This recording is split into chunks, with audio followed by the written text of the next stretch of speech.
Support for this episode of Judaism Unbound comes from the Oshman family JCC in Palo Alto, California, whose vision is to be the architects of the Jewish future. The Oshman family JCC empowers you to experience Jewish paths toward a life of joy, purpose, and meaning through innovative Jewish learning and wellness programs, community building, and initiatives to develop the next generation of Jewish leaders.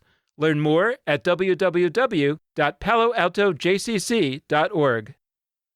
This is Judaism Unbound, episode 268. Abraham did kill Isaac.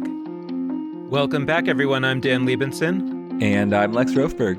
And as we get towards the conclusion of this series of episodes that we've been doing on the Bible, although like many of our subjects, it's one that we'll come back to, we're excited today to be talking to the author of a new book that serves as a great introduction to the way that the Bible is studied in the modern academy, but it's so accessible and it's so fun to read. There are some classics in this field that are wonderful books. My favorite is Who Wrote the Bible by Richard Elliott Friedman. It was a book that I read when I was 17 years old, and it really changed my life. There are also some really wonderful books that people can read, particularly about how archaeology fits into the picture, like The Bible Unearthed and David and Solomon, which are both by Israel Finkelstein and Neil Asher Silberman. If anybody's really interested in finding a way into this, send me an email, because it's really something that I particularly enjoy talking to people about and helping people find their way into. By the way, reading some of this material on critical Bible study has been something that's been discussed by previous guests on Judaism Unbound. You would think that people who read about critical Bible study, the idea that the Bible was written by numerous authors as opposed to God or Moses, that would somehow be damaging to people's faith.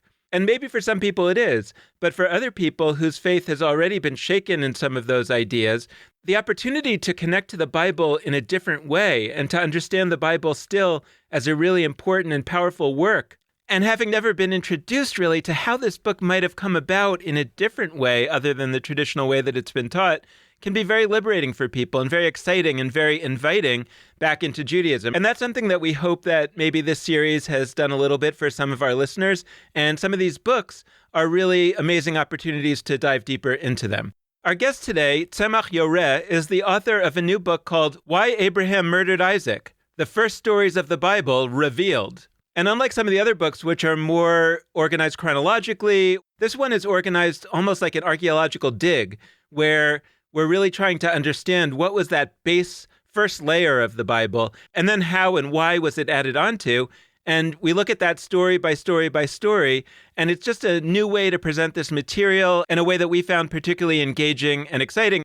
Why Abraham Murdered Isaac will be available as an ebook starting this coming Tuesday, April 8th. You can get it wherever you get ebooks. And it's not Tzemah Yoreh's first book on the Bible. In fact, he's written many of them.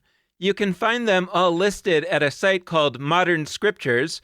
It actually has a different website. It's www.biblecriticism.com, where you can see a wide variety of his books, which include not only books about the Bible, he has also written a series of books on humanist prayer. Because in addition to having 2 PhDs in Bible criticism and ancient wisdom literature, Tzemah Yoreh is also a humanist rabbi. He has a rabbinical ordination from the Israeli affiliate of the International Institute for Secular Humanistic Judaism. We've had a number of guests related to the humanistic Jewish movement on the podcast over the years. And he is now the rabbi of the City Congregation of New York, which is the humanistic congregation in New York City. Tzemah Yoreh, welcome to Judaism Unbound. It's so great to have you. Thank you very much. In this book, you talk a lot about what you call the, quote, original Bible. Could you tell us a little bit about what that original Bible is, what you mean by it, when it was written? What is this original Bible that you're finding within the Bible as we know it? What I mean by that is that this is the first story chronologically that was written down, and then every subsequent story was built upon it. So that's what I mean by the original Bible. Probably more accurately, the original Torah. Tell us a little more about what that means to sort of open up a version of the Bible that we have, which is to say, I don't know, the unoriginal or like another version. Yeah. What is that like archaeology task like, where you're sort of, I use archaeology because it seems like digging. It's like you're looking through layers. Yeah. And the second question, who cares?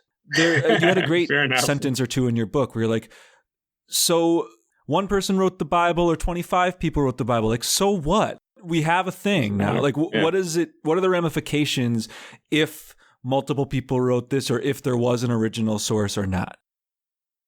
I like the comparison to archaeology. It's just a productive one because the way I look at the Torah especially is that it's like sediment that accrues. I think of layers as opposed to sources, as opposed to documents. And there's one basic story, and then every subsequent author added their own layer to it until it arrived at the text that we have. And so I can choose a chapter. Choose. Okay, let me just start where I start the book. I mean, why Abraham murdered Isaac, the story of Abraham. So let's start with chapter 20, verse 1. So Abraham traveled toward the land of the south and lived between Kadesh and Shur. He lived as a foreigner in Gerar.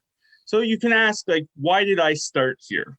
Well, it's because it's the first time I identify a particular writer who I think is the first writer. And I identify him here for a variety of reasons that actually many other Bible scholars agree with. Meaning it's here first where you see Elohim rather than other names for God. Elohim is used beforehand, but it is used by a different author, an author who is I like to call him the accountant, very organized, very, you see him in Genesis 1. So he's a very different kind of author. So this is the first time I see a story that uses the name Elohim, but it's really just a story and not like a list, not an accountant. So Abraham traveled toward the land of the south and lived between Kadesh and Shur. He lived as a foreigner in Gerar. Abraham said about Sarah, his wife, "She is my sister." Avimelech, king of Gerar, sent and took Sarah. This is a story, there are actually three of them, where one of the patriarchs, Abraham and two of them, and Isaac and another, present their wives as their sisters, and then the monarch in two of the stories takes their sister or wife, and in another story almost does. And so what is the relationship between those three stories? Those three stories should have a relationship. And so which story comes first? The story in Genesis 12, which is the first iteration of the story, or the story in Genesis 20? And so for a lot of reasons, I think it's the story in Genesis 20 that came first. And over here, this is hard to really see in the English, but Avimelech, king of Gerar, sent and took Sarah. The verb to take in biblical Hebrew, when a man takes a woman, has a sexual connotation to it. It means that he has sexual relations with the woman. So this is, of course, very problematic because Sarah is a matriarch, and in chapter 21, she gives birth to Isaac. So what she does at this point is very critical. We want to know who Isaac is, like where he comes from. And if Sarah is having sexual relations with someone else, then Abraham may not be the father. So, this bears a relationship to chapter 12 in the book of Genesis, where Pharaoh takes Sarah into his house. And again, in chapter 12, sexual relations is implied, and in fact, highly suggested. Rashi, who is a medieval commentator, says that Pharaoh was sick and couldn't perform. It's a difficult situation. But it's a very critical issue, and it's not just a critical issue for me. It was a critical issue for much earlier rabbis. Of course, it's critical in the context of the biblical text as well. Well, and one thing that, if I understand this correctly, the original author that you're going to be talking about comes from the north of the land of Israel, which in the biblical times there were two kingdoms, a northern kingdom called Israel and a southern kingdom called Judah. And one of the scandalous things that would be for us today scandalous, with the idea that maybe Isaac was not the son of Abraham, is that would mean that we're not descended from Abraham, right? But in the north, they didn't think they were descended from Abraham, so it was no big deal, right? This is just a story about Abraham, and he had this son who turned out to be the son of this foreign king, and then later, as you're going to get to, he killed him. So, okay, nice story. It doesn't matter because he's not our ancestor, right?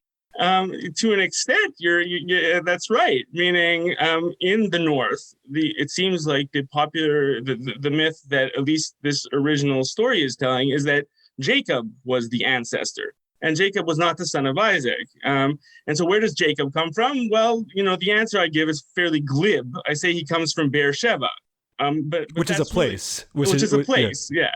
And it's not telling his prehistory, but that's because the story has to start somewhere. For the northern kingdom, the story started with Jacob. And verse 3, God came to Avimelech in a dream of the night and said to him, "Behold, you are a dead man because of the woman whom you have taken, for she is a man's wife." That seems fairly straightforward. Okay, he had sexual relations with Sarah, adultery, albeit he did not mean to do that, but nonetheless, he deserves to die.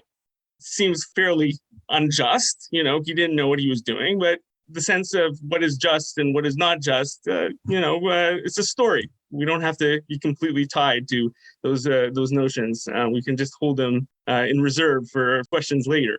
So again, you see the verb taken, taken sexually. For otherwise, if he had just taken her and not done anything to her, why would he be liable to be killed? Like he should be okay. If he hadn't done anything, he should be okay.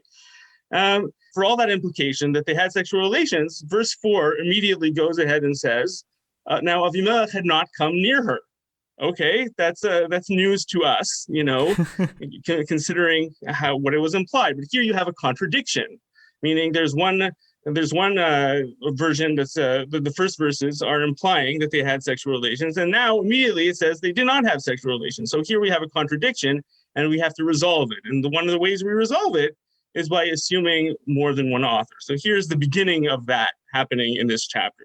And so here we have an interesting dream dialogue in verses 4 to 6. Avimelech had not come nearer. He said, "Lord, will you kill even a righteous nation? Didn't he tell me she is my sister? She herself said he is my brother. In the integrity of my heart and the innocence of my hands have I done this." Then God said to him in the dream, "Yes, I know that in the integrity of your heart you have done this. And I have also withheld you from sinning against me. Therefore, I did not allow you to touch her." See, again, emphasized again and again, they did not have sexual relations. 3 times in the course of that. I did not have sexual relations with that woman. I did not have sex with that woman. Yes. But there's another very interesting aspect to these verses, and that is that this is a dialogue in a dream. Now, if you look at dreams in the Tanakh, in the whole of the Hebrew Bible, people weren't having dialogues in dreams. That's not something, there's only one other occurrence of that, and that's really a dialogue that God has with Solomon, in which there's a very, very long passage which God is delivering, so really not comparable. But the text is cognizant that it's at odds. It says, God said to him in the dream. It has to remind you that we're in a dream. So since we may have lost track of that fact. For those reasons, I assume that verses 4 to 6 were added to this chapter. And I assume that, we have here a contradiction. We have here divergent details. And we have here something that just doesn't occur elsewhere in biblical narrative, so a singular occurrence. And so for those reasons, I would say the verses 4 to 6 were actually added by somebody who was very concerned that Sarah not have sexual relations with Avimelech, which is something very, very understandable, because the next chapter has Isaac being born, and we want to be sure that Isaac's parentage is through Abraham. So that brings us to the who cares. I'm excited. So I get the point you're making, and I think that it's very, very persuasive. I am now a total adherent of verses 4 to 6, a very specific Jewish movement of those who will now espouse that verses 4 to 6 of chapter 20 of Genesis are a new source. You have recruited me. Now, what should I be telling people the ramifications of that are? Who cares? Well, I think there's a very important meta point to make about this. There's never been one story. Stories shift and change, and we retell them to fit our cultural, generational circumstances. And it's a point that you find right in the Hebrew Bible itself, if you look closely enough. And then, it loosens this idea, this is the truth. My reading of the Bible is the one that we should, accept.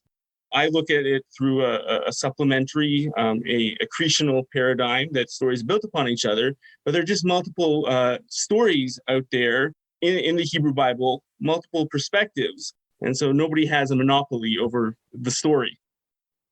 Why, for example, would this person who corrected the story to make sure that they emphasized that they never actually had sex, first of all, why do they preserve the story at all? Why do they leave this part of the story where it says he took her? Why not just kind of erase that line and only have the part where they don't have sex? Like, how do you understand the way that this work happened? I think there was erasure wasn't part of the bargain.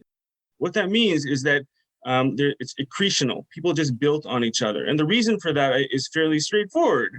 It's because the text was regarded as important. You don't excise this editorial process that we're very used to in the modern world, where we can X out and reorganize. And I don't think that was really a part of what was happening a lot in the ancient world, maybe to some extent, maybe when you really disagreed or whatever. But if it's a story that you're bringing down, you're preserving and handing it down to the next generation, it's a story you respect. So you're not going to tamper with it in that way. You will add to it. You'll add on the margins. You'll add at the beginning, at the end, but you won't actually erase. And that's I would say that's fundamental key to the way I understand how the Torah and other Hebrew Bible texts developed.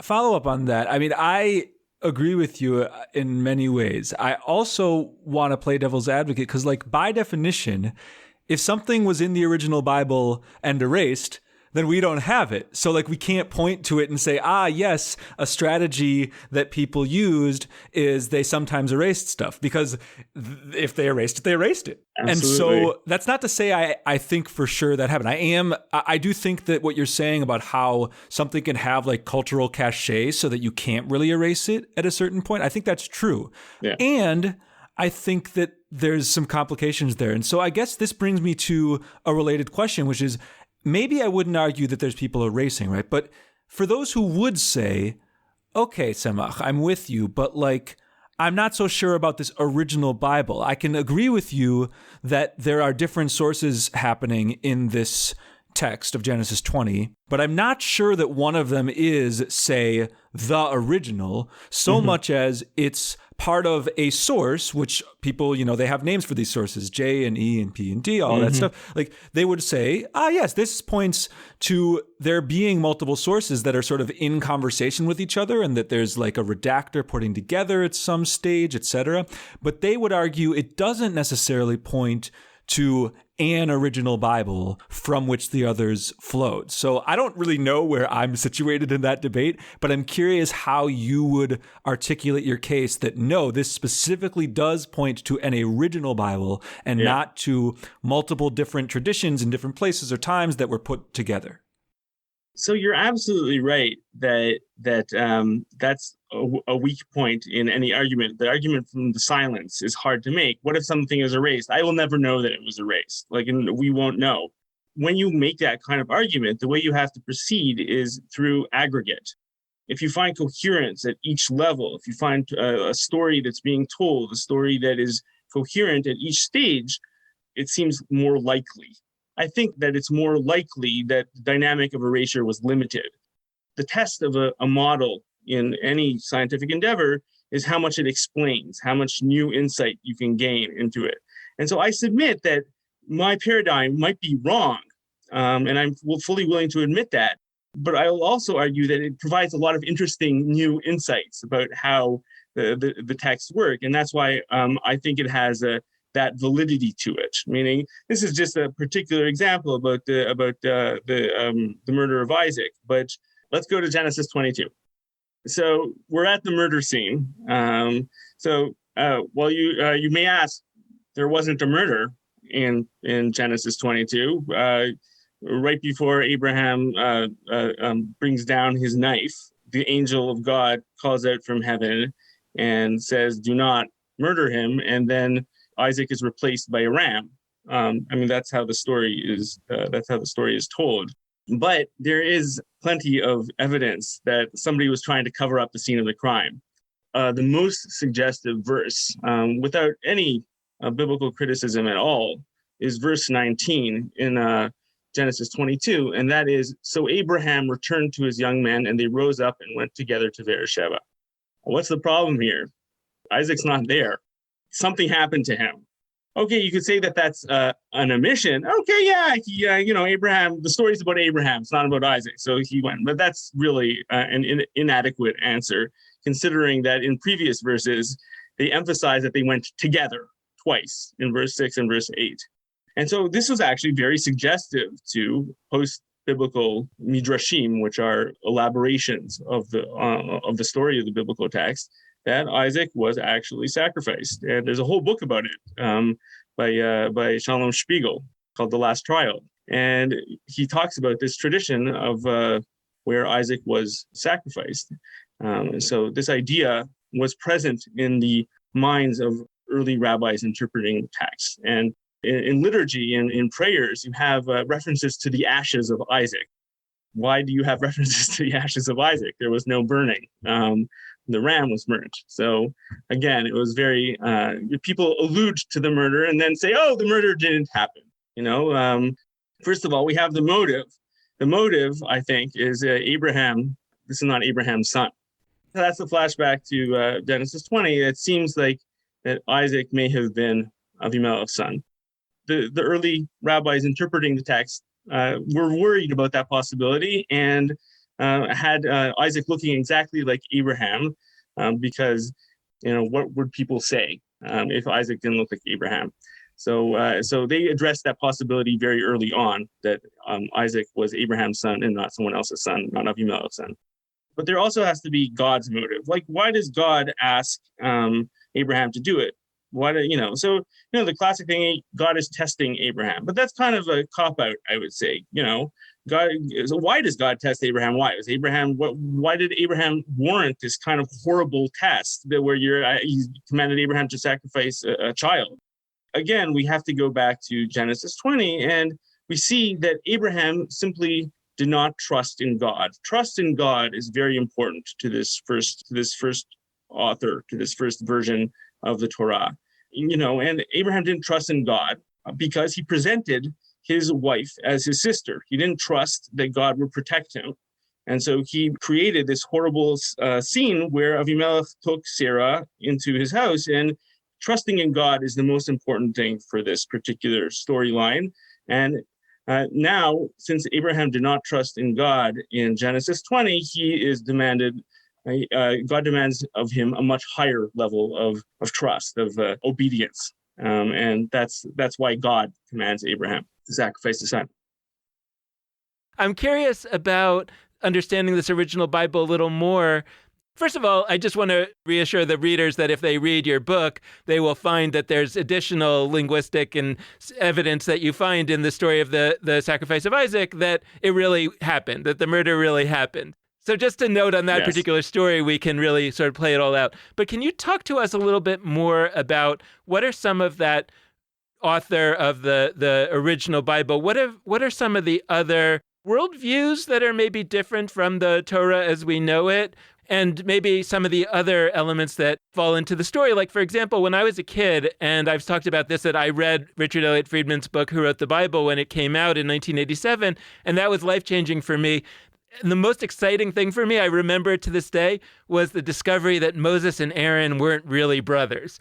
That Moses was the leader of the north and the lineage of the northern priests, and Aaron was the lineage of the southern priests. And they only became brothers much later when the north and south merged together, and they had to create a story to put them together. Other people could hear that and say, oh, so the whole thing is BS. I heard it and I was like, oh, this is the coolest thing I've ever heard. So could you talk some about, so I know Moses is a very important character in the North. Can you talk a little bit about who the Moses of the North is compared to the Moses of the South and other things that you think are important? Yeah. So I think it's, as opposed to pretty much every other story in the Torah, the original Bible is a human-centered story God appears in this story is less of a character in the story. And it's manifest particularly with Moses, who Moses is really the hero of the story. He does the plagues by himself. He takes the Israelites out of Egypt himself. He brings the Israelites into the land himself. All of this by himself with very minimal help from God. And he's presented as a magician. If you look at the Bible as it is, that is not the way Moses is presented. Moses is presented as a stutterer and somebody who is not an effective leader. And that the reason for that is to elevate God in the story of that's the primary reason, to elevate God in the story of the Exodus, to make God the hero of it. And we can find it most in the Passover Haggadah, where when we retell the story in the traditional Haggadah, Moses appears only one time. And so we see that trend trying to elevate God and minimize the human heroes, that starts in the Hebrew Bible, but ends later. I would say human characters are more black and white heroes in this version of the story. You find much more nuanced characterization in later versions. For me, as a humanist, I find this version of the story inspiring, meaning humans were the main actors. Again, God appeared, but the humans were the main actors, even in the ancient stories. I want to talk a little more about something you've hinted at a couple times, but that I think should be really explicit. You talked about midrashes. You talked about sort of later takes that come after the Bible, and sort of either you could term it filling in gaps, or you could term it adding on details, whatever it is. And you also mentioned in the same sentence, or very near to that in the Bible itself, that's being done. That matters a lot from my perspective, because the second you accept that as truthful, if you do, I mean, I do, like all of a sudden the status of Torah, of Bible, of Midrash, like it's kind of an equalizing maneuver, right? It means that the original thing already is kind of fan fiction, and the later stuff is also fan fiction. So like the idea that the older stuff must of necessity be elevated above the later stuff, maybe it doesn't totally collapse. There's other arguments you could make for why you give that sort of precedence, but I think it becomes much more complicated. And I'm thinking about, funny enough, I've become a Star Wars guy in recent years. And I say that on purpose because it's only been in recent years. I did not grow up with a deep connection to the original 3 Star Wars movies. I had seen them and they were fine, but like I wasn't that interested in them, to be totally honest. The 7th and 8th Star Wars movies for me, not the 9th, we'll get there. The 7th and 8th Star Wars movies for me were huge. And they made me connect in a way that the originals, maybe in quotes, maybe not in quotes, the original Bible, the original Star Wars, they made me connect to this story in a way that those did not. And by the way, Lex, I know that you know this, so you're intentionally triggering me here. Yes. Dan is very much an originals Star Wars person. Me too. This is a generational, deep religious debate. So what's also true, though, is that in connecting to the 7th and 8th movies, I've gone and rewatched the originals, gained a deeper relationship to them, and understood them more. Now, I'm also leaving out the 9th movie, which I think is heinous and terrible for all sorts of reasons. And from my perspective, this goes back to what I said before. I just don't treat it as canon, as like... Sure. As if it's in the central text. I've just decided that for my Star Wars, there are 8 movies, and then there's The Mandalorian, which is a TV version of it that goes in its own directions. So I was going to ask, where do the prequels fit into this? I don't hate the prequels to the extent that some people do, but I don't think that they're I don't spend that much time on them. But so all that's to say, we do this now. Like, this is not just some ancient rhetorical conversation about a bunch of texts that, end of the day, like, so, who cares?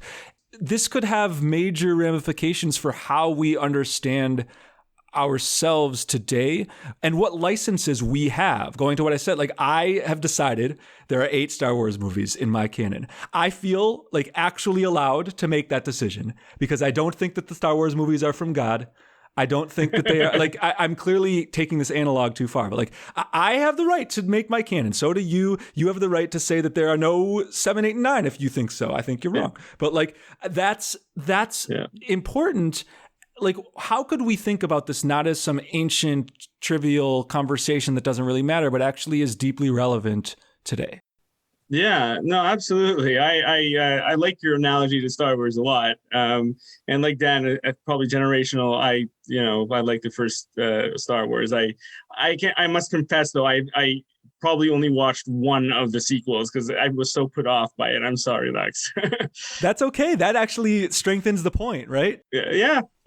So yeah, I think it's a world of choice. There's not one version of the story that's right. There's not one version of the story that's in the Bible that's the right version of the story. There are multiple versions of the story in the Hebrew Bible, and there are multiple versions of that story and after in post-biblical expansions. And every one of those stories is one which you, as an individual with choice, can accept or reject as a story you like, you valorize, you connect to.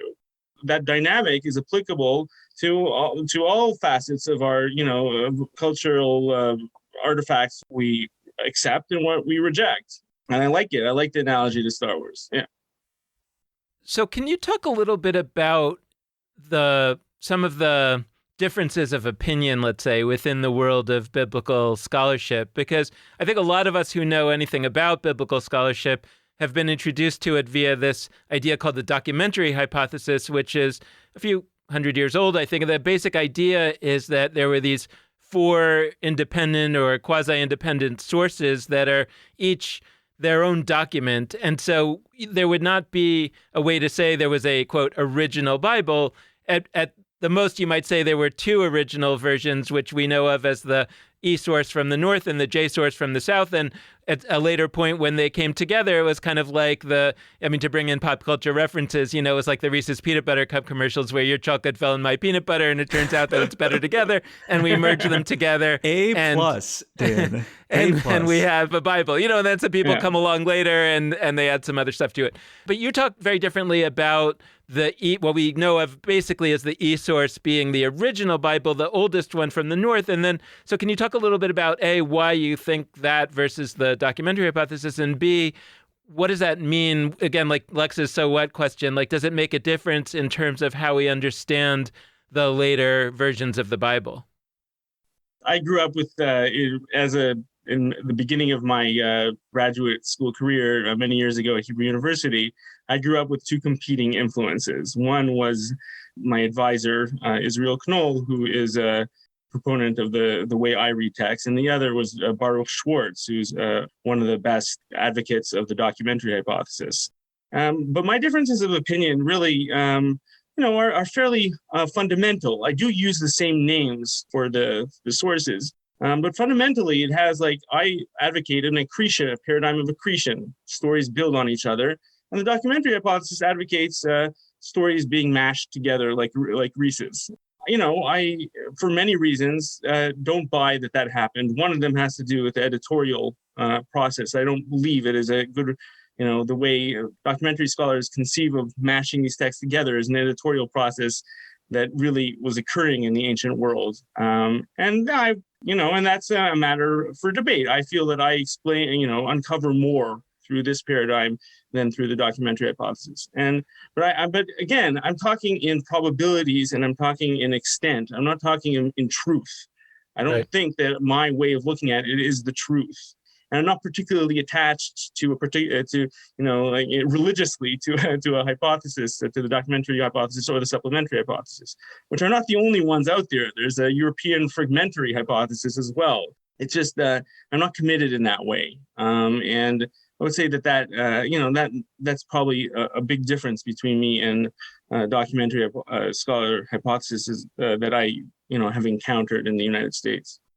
But can I ask you one question about how it might matter? First of all, if I'm understanding this correctly, you're saying it doesn't seem like a most likely scenario to have 2 independent books in front of you and then to basically be writing a third where you're taking some from this and some from this. It makes more sense to have one and then you're kind of adding to it. Yeah. That's a kind of more normal way to edit something. So that makes sense. No, it's just like an editorial invasiveness that I don't think was a practice of ancient scribes. That might have to do with my own biases as somebody coming from a religious background. I fully I admit that, but I do feel that that's not a bad bias to have when coming to these texts, because the people writing them were also deeply religious.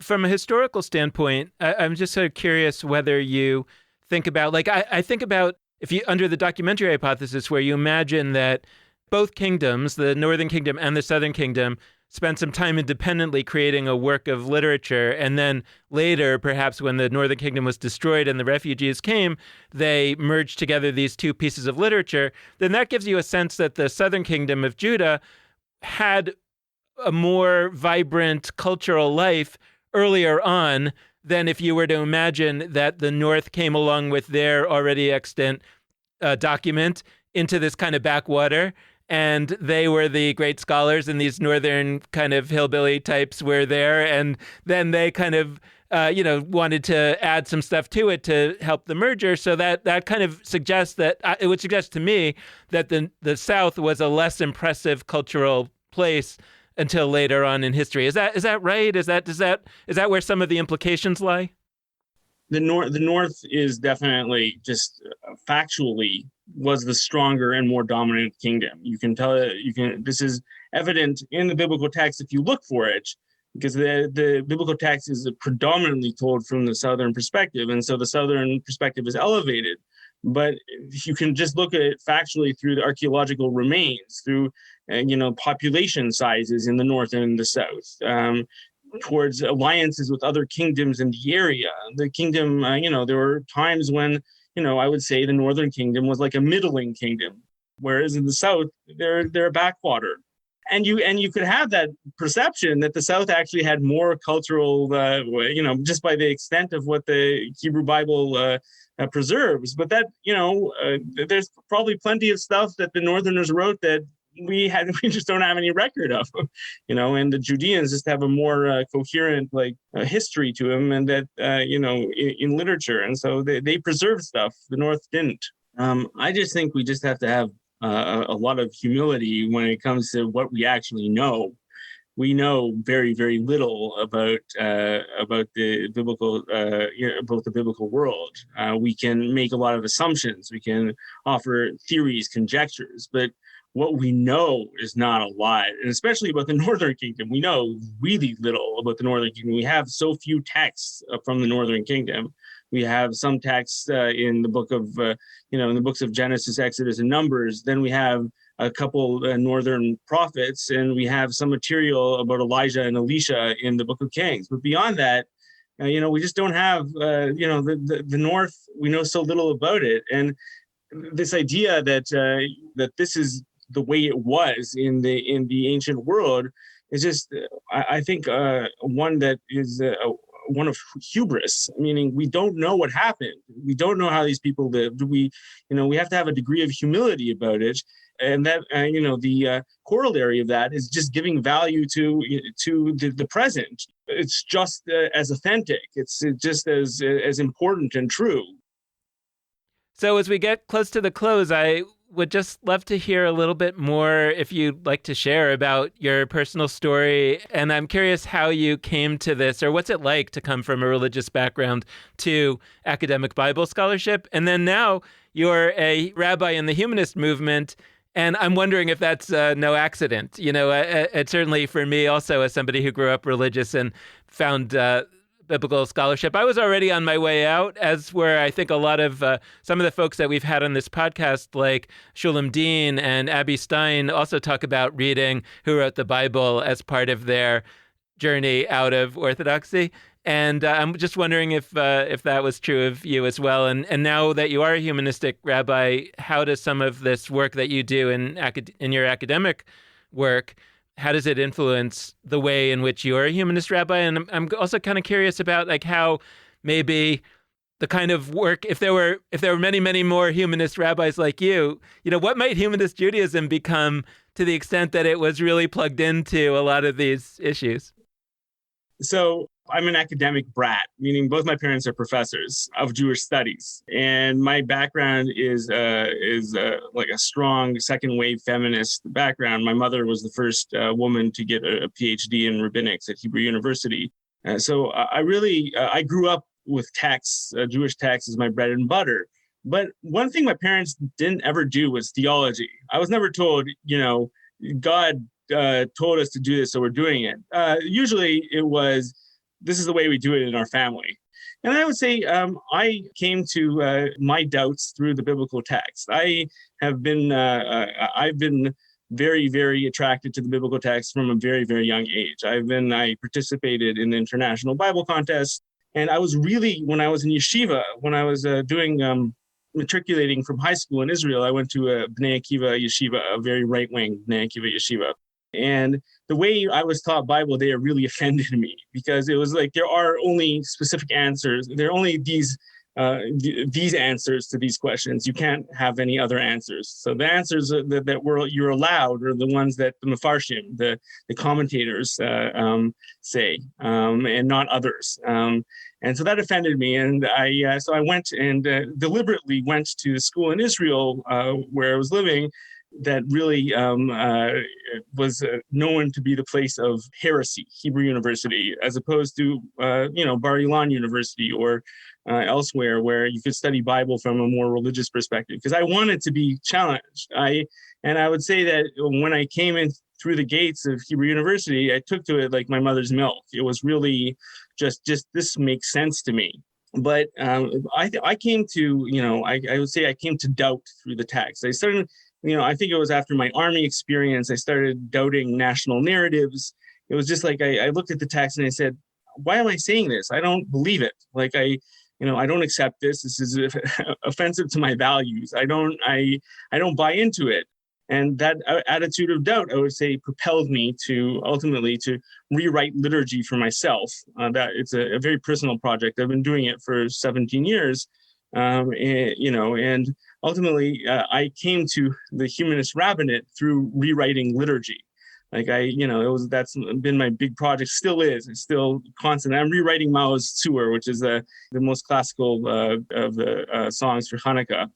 Good. I'm glad, because I read the lyrics recently and I was like, I don't think I really want to be singing this. So yeah, and I'm married to somebody who's a Rosh Yeshiva at Hadar, and so it comes from a very different angle than I do, and so I sing Mao's Tzur every night, and my knowledge of Hebrew is sufficient to know that I completely don't buy into that, and so finally, I've been thinking about, I've had several aborted attempts, but finally I'm on my fourth verse. I'm rewriting Mao's Tzur. Rewriting, telling a new story is like that that thread connects what I do with liturgy and with Bible. I like to tell a story that means something to me and is authentic to the way things were or the way I am. I love the personal narrative that you're bringing in. And I think maybe as a last question, this can sort of extend that. You've talked a little bit about your rabbiing, and you've talked a lot of it, about your academic work and your approach to Bible. I spend a lot of time wrestling with that duality. Like, I wish that it wasn't so much of a duality. I actually would like, in both directions, for those people to be learning more from each other and interacting more with each other. I would like people in those scholarly debates about documentary, supplementary, fragmentary, thin mint-sury. Like, I would like them to learn more and interact more with, I don't know, the on-the-ground, quote-unquote, people in Jewish communities. Not because I think they need to, change their scholarship to meet them, but because I think it would build some really beautiful work. And the other direction, I would like people in Jewish life, the rabbis, the cantors, the Jewish educators, the Jews in the pews, the everyone, to be interacting in a more sophisticated, deep way with Bible. And I think part of that is, of necessity, interacting with biblical scholarship. Yep. So I'd love to hear from you from your own personal lens, where you're straddling in the 1 foot here, 1 foot there sense, these two realms. How might we approach them moving forward? How could we either break down this duality or look at it in a new way? So yeah, you're right. I live in that duality on a daily basis. I mean, I constantly, this is like part of the process of writing this book was try to it was a deeply personal process of trying to get rid of the jargony language that I used as an academic, all those terms that people don't know, they see and then their mind freezes up. And so I tried to avoid that a lot in this book. I would like to break that down. I'm not an academic at this point, in my soul, because I don't buy the ivory tower approach to knowledge. I want what I learn to be meaningful to others. I want what the knowledge that I've spent so many years accruing painfully to have some relevance to the greater society, which is part of a big reason why I'm a rabbi, meaning I want my knowledge to have use in the world. And I would say that breaking that down would be good. Academics finding more, being more public intellectuals, and rabbis, really need to up their game a little in understanding the biblical text. My first gig as a professor was at a rabbinical school, and it was really, it's very important for me that rabbis, are knowledgeable about these ways of approaching the text. And I would say, and then the twain shall meet, meaning, and then you'll have much more productive conversations. Productive conversations is going to be the last phrase of this productive conversation. Thank you so much, Tzemah Yoreh, for joining us. This has been a fantastic conversation. My pleasure, Lex. My pleasure, Dan. This was absolutely fantastic. I enjoyed myself greatly. And thank you so much to all of you out there for listening. We hope you've enjoyed this conversation, and we hope that you'll tune in again in the future, especially to some of our remaining episodes in this unit of episodes looking at Torah, looking at Bible. It has been so fun so far. It's going to keep being fun. And if you want to be in touch with us, if you want to send us notes, questions, thoughts, whatever you have, please do. We really appreciate it. And you can do so via any of the following avenues. First, there's our Facebook page, Judaism Unbound. There's also Twitter and Instagram. All of those are just at Judaism Unbound for our handles.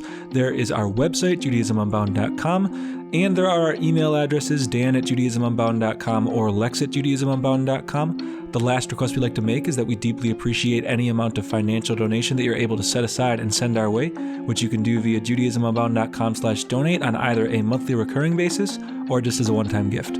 So thank you so much for listening, and with that, this has been Judaism Unbound.